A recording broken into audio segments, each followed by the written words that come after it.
Hop, Coach Chop. Today we have a very special guest. This young lady is the defensive MVP for her basketball team at Lecanto High School. She was a top runner for cross country, top runner in track, and set new records for the 400, 200, and 100-meter dash for the Lecanto Panthers. She also broke a 30-year-old record in the 200-meter dash. She is one of the most humble young ladies that you'll ever meet, the talented Adrianna Miller. Adrianna, how you doing today, young lady? I'm doing good. Good, good. And also joining her is her supportive father, Ap Miller. How you doing, my brother? I'm good, man. Good. So, Dree, tell us about some of the athletes who inspired you to be great. Some of the athletes that inspired me to be great growing up, I used to watch Sha'Carri Richardson running track, the 100-meter dash. And she came back from people, all the haters talking bad about her. So that inspired me after my injury to keep on going. I'd also say Serena Williams and how her father and helped her and her sister become successful with their careers. I'd say they inspired me. Pretty amazing. Yeah. That's good stuff. So I understand that you're in the IB program at Lecanto High School. Can you share with us a little bit about that program and what that's all about? So the IB program stands for International Baccalaureate, and it's a nationwide and worldwide program. It's a pretty rigorous course. There's a bunch of classes you have to take to keep staying in the program, but I'd say it's a pretty good choice and option for people who want to try to get a scholarship. Like she said, one of the top notch. It is one of the top, and I think she was ready for it. I think she's ready for it, and that's the one that she can go with because she wasn't like a medical student. She wasn't into like hospitals and stuff like that. She don't like that. So how do you balance your time with sports and academics? Balancing sports and academics is probably one of the main things I'd say I have trouble with. But to balance it, I create a schedule. So when I'm at practice, I'm focusing on practice. Right. But when I get home, it's time to do homework, get that done, and then I can go practice the next day and get ready. That's awesome. I heard that in the IB program, sometimes you can get up to 1 to 2 to 3 hours of homework a night. Yeah. So when you get home, I know you have to focus on that homework. Yeah. So what's your GPA? I have a 4.0 GPA. A 4.0 GPA, man, that's amazing. So to be in the IB program and have a 4.0 GPA and still, be the same type of athlete, same caliber athlete that you are, that's very impressive. So I know that your father has you on a very rigorous training schedule. Ap, can you speak on her training regimen? It's complicated. It depends what sport. So Dree, if we're doing basketball, we will focus on one drill at a time. Like We'll focus straight on dribbling that day. Right. That's just what we do. The next day, we'll focus on shooting. We'll do shooting. We'll do like 100 free throws. I don't even count them. Like we won't even count them. She'll just do it. Right. And I'll just have her shoot because if I count them, I think she'll just rush through the process. Right. When it comes to track, we used to wake up at like 4:30 in the morning. 4:30 in the morning, I would run with her. And then she'd have to be back, 5:30 because the bus would come. And then she'd have to catch the bus. Then after that, she would go to practice. Then when she gets from practice, she would do her homework. And then after that, we would practice again. Wow. So we would practice on top of practice because you don't become great by practicing just like everybody else. Right. That's just not how it works. And I've always told her that. Like, you can't become great and just do what everybody else does. Absolutely. So, yeah. That sounds like Kobe Bryant, Michael Jordan. It's like Kobe, he would come to practice 3-4 hours before practice even began. Right. You know what I'm saying? He had to be the first one in the gym. You know what I'm saying? And once everybody left, he would also stay after practice. You know what I'm saying? Right. So I think it's awesome that you're instilling that type of work ethic in her right now. Mm-hmm. You know what I'm saying? So keep that up. You know what I'm saying? Even when your father, is still at home and you move on to college and everything, don't let that just be, what you and your father do. You know what I'm saying? Allow that to be a part of who you are, and carry on, And I'm not trying to preach to them, but when he said that, I just thought that was amazing. I think that's something that a lot of athletes, they miss out on that. They just think that they can wake up and be great. You know what I'm saying? What do y'all think about that? How athletes just think they can wake up and be great. We talk about this all the time, though. Yeah. She gets very irritable sometimes with certain athletes that think they can do that. Right. So Dre's mindset is different now than how it used to be, I would say. Yep. So you have to have a certain mentality. I would say it's not like Kobe. I think Dre is her own person. Right. So she's instilled it in her, like where she has this mentality, like, all right, I got to do this, I got to do that, if I want to be like this. Right. It's not, oh, let me just slouch a day. No, because while you're slouching, somebody out there practicing. Right. I'm not saying somebody that you practice with at school. I'm saying the greats that you want to become. Right. Not the ones that's at your school and you're, oh, well, they're chilling, so let me chill. No, we don't do that. Right. They might think we do that because we don't post it, Right. but we don't do that at all. Right. We're that complete opposite. So I make her be on that type of schedule and that type of timing and that type of thing.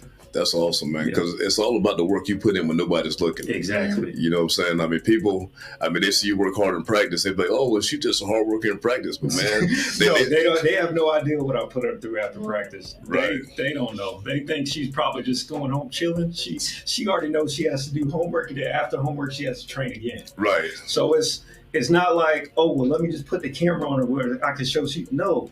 Most of the stuff that they see is nothing compared to what she actually does. They just getting a glimpse, but she'd be about to die out there. Right. So when they see her at practice, like, oh, Dre's coming to practice. No, Dre's already practiced. Right. And then she knows, she's probably thinking like, dang, I'm on a time crunch. Because that's what she said yesterday, the other day. She had to go to training right after practice. Right. She went to flag, she went to track, and then she had to go to training. Wow. Right after that. She's probably like, practice is the easy part. Yeah, it is. When I work with my father, that's when practice really begins. It is. So they think, I don't know if you're going to talk, but they think that Dre's just like chilling, I think, after practice. Right. They're like, if she comes to track more, she can do this.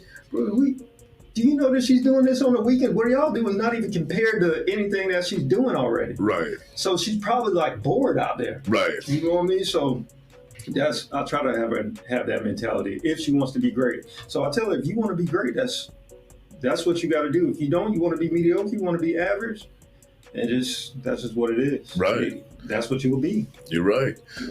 So Dre, how do you like that extra time that your father puts in with you? You get, that's quality time. That's good bonding time. How do you like that time you get to spend with your father? I'd say that strengthened our relationship, parent-child. Like, it made me, like, we have the relationship of best friend and then, like, mentor and trainee. So that helped. That's a great bond. That's a good balance to have, too. Good balance. Yeah. I had asked him one time, what separates him from the other players in the NFL? This is the year that he won Defensive Player of the Year. Mm-hmm. And he said that they're not willing to sacrifice when I'm willing to sacrifice in order to win. And that quote just stuck with me in my brain, and I use that with my players whenever I coach them and everything. What are some of the sacrifices required to achieve your level of greatness? The two main sacrifices I'd say would be time and then popularity. Right. Because when you're an athlete, there's other people that will try and be like, oh, let's go this place. But I'm like, I have practice. I got to be here. This is where I want to be. Right. In order to be successful, this is where I have to be. Sacrifices is big for us. Yeah. For both of us. Right. Because I'm sure you had to sacrifice as well. You want to speak on some of the things you may have to sacrifice? Well, I can't party, so like, how everybody, my age is, they going out, they partying or they going on vacation. I can't take those vacations because Dre has so many things she has to do. Right. So like, she'll have a flag football game. If she doesn't have a flag football game, she'll have a track meet. If she doesn't have a track meet, she might have basketball practice. And it's just always something going on. So I can't do what they can do. Right. So I think it kind of separates us. Same way she has to separate. Right. So kids her age might want to go to party with the seniors or juniors or something. You know what I mean? They want to go to parties. Right. And Dre has to practice. I'm like, if I got to sacrifice, you also have to sacrifice. Right. So basically, you have to sacrifice something. And maybe it might be everything. In order for you to get everything that you want. If she wants to become great, she has to sacrifice. I told you that was the main thing you have to do. Yeah. And sometimes it's friends. Right. Same with me. We won't relate. Right. And she's at a stage to where it's going to be hard for her to relate to anything. Right. To anyone that's close to her because they don't really want to be great. And there's no shade towards them. It's just they're just on different paths. Right. You know, so. So for all the athletes listening who want to take a similar path, talk about the mental and physical challenges that come with being a student athlete. Mental challenges, I'd say, is being overwhelmed. Doing so many sports, taking classes and stuff can get people overwhelmed very easily. Mhm. But as long as you have a strict schedule, you have a place and time of when you're going to do things, how you're going to do them, then you'll be okay. Physical challenges, I'd say, is like being sore after like the hardest workout you've ever done. Right. What are some of the ways that you kind of implement Ap, for her like recovery? The main thing I want her to do is ice up. Right. Automatically. So whenever she's doing a practice or she had a training, she has to ice up right after. Right. Immediately. So she isn't as sore. So that's the main thing I ever do. And just rest. She takes rest breaks. But I also am on her like, don't rest too long. Right. You know? At a particular time, hydration kind of played a factor, you know what I'm saying? Well, Cramping or anything? Well, at first we had problems with that because both of us don't hydrate as much. But now Dree's on it. She hydrates. We got her hydrating ever since she got that cramp in basketball. Oh, yeah. She had a bad cramp. Right. And she was like, I think like I pulled something. I'm like, nah, you cramped up. Right. Because it happens in football. Absolutely. You weren't hydrated. It's evident that you are doing all the right things to support your daughter. Talk about your role and how you support her. The first thing is you don't get everything right. Everything is not right. Like it just looks like that on the outside, but it's tougher than it looks because there's mood swings involved. Both of us get irritable. Right. So if whatever she does, I just support it regardless. And I ask her, do you really want to do this? Right. And if she says yes, I'm like, then you have to do this. Right. So you have to focus on one thing at a time. If you want to do this sport, you focus on that. So I support her at whatever she wants to do, but I make sure she really wants to do it. Right. Don't halfway anything. You know what I mean? Once you in it, once you step foot in it, step both feet. Right. Go all the way in it. So stay all the way in. So I just support her whatever she does, and I try to understand her from where she comes from. I don't sit there and poke at her and be like, what you mean you're not tired? I don't scream at her. Like, right. I try to understand where she's coming from first. Right. I'll be like, are you really hurt? She'd be like, I'm kind of sore. You can go through it. Are you really hurt? Yeah, I'm hurt. Don't do it. Don't touch it. Don't play no more. Right. That's how I support her. And I think the level of understanding we got is high. See, that's awesome, man, because right. Himself, he's actually, he's played basketball and other sports himself. Mm-hmm. So he understands what it takes to get to that level. So, just having that, but you're very fortunate to have that. Yeah. So another question, Ap, speak on some of the mistakes that you've seen other parents make, you know what I'm saying? Because, sometimes parents, they get so wrapped up and involved in their kids' athletics and everybody wants their kid to excel, and some people might push too hard. Some people might they might be at the fence or in the bleachers screaming, cursing out the players and the referees and the coaches. Those are some of the mistakes I've seen. What are some of the things you've seen? Well, I've made mistakes at going at the refs. I will say that. I go at the refs, I don't go at the coaches. So that's my mistake that I made before. But I will say this, like yelling at the coaches and you don't know what they're going through at practice, I don't do that. Right. I don't blame coaches because it could be the kid. Right. The kid could not be performing at practice. They could show up late. They could not run. They could not give effort. Right. They might not do it.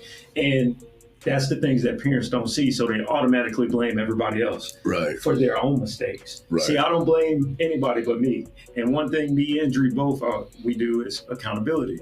We'll sit there and be like, all right, it's nobody else's fault. Sometimes she'll even be like, Padre, it's not even your fault, but I'll automatically put it on me. Right. And say, I have to be better. I won't blame anybody for anything she does wrong. If she fails, it's my fault. Right. If she succeeds, it's on her. Right.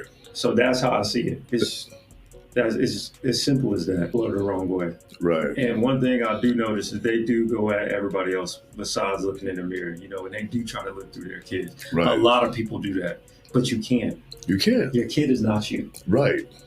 So, and Dree's not me, I'm not Dree. So I always tell her, the woulda, coulda, shouldas, I could have been great, but I'm not. I didn't go that route. You know? I didn't make it. And I think people get caught up and be like, oh, well, you could do this better. Like, I'll tell Dree real fast, they didn't go nowhere. Right. So I'll simply, they didn't go nowhere. If they was that good, they wouldn't be here telling you this. Exactly. You know what I mean? So let them, don't live through your kid. Right. Your kid is your kid. You know what I mean? Let them be a kid and let them figure it out. Right. They're going to make mistakes. And I let Dree make mistakes, but I told her in middle school, I was in front of her, guiding you, right? Yeah. And I said, but once she's in high school, I'm on the side of her guiding her. Yeah. Right. And I told her, I'm like, look, I'm gonna let you make the decisions, but I'm gonna still, if you're wrong, I'm gonna step in and say, hey, that's not right. Right. Some kids, we use the word dogs too loosely, man. We gotta stop that. Like, and I use it with Dree, but I don't feel like Dree's a dog anymore. I feel like she's a warrior now. Right. So like, and there's very few of them. I can confidently say, like, I got a warrior. Right. I know that she's going to give max effort in everything she does because I built her that way. Right. Are you sure you got a warrior or you just want one? Right. There's a difference. Exactly. You can paint a picture like there's a warrior, but when it's time to go through that, what I would say, that jungle, what I said yesterday, like when you got to go through that jungle for real, now let's add academics. Right. That's a jungle. Exactly. And Dree's the perfect balance to where she can balance it, but it's the mentality that I gave her. I said, listen, you can't ever say can't. Right. Don't say can't. Mm-hmm. So you can do it. You can do anything, but just believe you can do it. And they'll try to come and be like, oh, well, I wouldn't do that. I know you wouldn't do that because you're not her. Right. You know what I mean? I don't expect you to know how to do that. You're not Dree. And I tell Dree, they don't know what they're talking about. They just talking. That's talking. Yeah. That's it. I like that, man. So, dog people, like you say, they use that very, very loosely. And to me, dogs are one-dimensional. They only, they might be a dog on the field, but what are they doing in the classroom? Exactly. But when you're a warrior, you're well-rounded. Well-rounded. You know what I'm saying? Exactly. So if y'all hear me right now, let that trend. So, Dree, do you have any favorite songs or pregame routines that you like to do to get your mind ready for competitions? Usually before track meet, when I'm stretching, I'll listen to one specific song, Rod Wave, Long Journey. Okay. Yeah. Okay. I like Rod Wave. Yeah. I do, John. Yeah. Hey, listen, the first concert I've ever been to was a Rod Wave concert. So, yeah, that's pretty cool. Rod Wave. I'm listening to music, and then before track meets, I usually do a quick little prayer because I got to give thanks to God. That's amazing. That's what I'm talking about. That'll get you so far right there. Dree, what moment stands out for you the most? What stands out to me the most probably was my first year of playing basketball. Okay. And I'd say that because everybody on JV, we were like a family on JV. Right. We stuck out for each other. We had each other's backs, and basketball was my first new sport trying besides running. And so getting into basketball and having that family was like pretty cool. That's awesome, man. That's the last question for both of you. Share with us any advice that you have for parents or any young student athlete that are looking to follow in your footsteps, Dree. Do you have any advice to anybody who may want to pursue the same type of dream that you have? I'd say follow your dream. Do the sacrifices it takes if you want to get to where you feel like you're supposed to be. Do what it takes, and ignore all the outside noise, the outside chatter, the outside haters. Just follow your dream, follow that path. Yep. Always the right thing. But like, she's seen me like go the right way about it. I don't complain. Right. That's the number one thing. She never sees me complain. Right. She'll never see me, oh man, I can't do this because of that person. Because then now she's going to make an excuse. Right. Oh, I can't do it because I don't have this, because we don't do that. Right. That doesn't even go through our mind or where it comes out of our mouth. So I would say no complaining. Like, don't do that, because your kid's going to follow what you do and not what you say. That's a great answer, man. That's fantastic. Well, guys, man, listen, man, I want to thank you guys for joining our podcast and sharing your story. And I just pray blessings over you. And I just hope you have a healthy and long, successful career. Those too, man. Thank you, man. We appreciate you. All right. Thank you, sir. We want you to be a part of this incredible journey. So make sure you hit that subscribe button so you never miss an episode. When you subscribe, you'll be the first to know about new episodes, game recaps, and inspiring stories.